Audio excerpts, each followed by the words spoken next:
Hi, I'm Mark with Wildlife Farming today to talk to you about our UTV, ATV line of implements.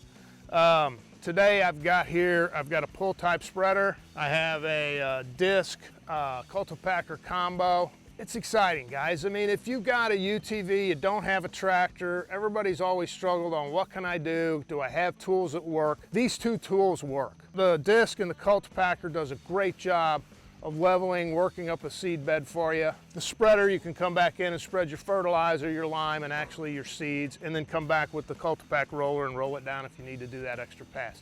The great news is, for right around $5,000 or a little less, you can actually have tools that work on your UTV. Our disc CULTIPACKER combo and our pull type spreader will get food plots for you in small areas where you don't have a tractor, can get it done fast and do a great job.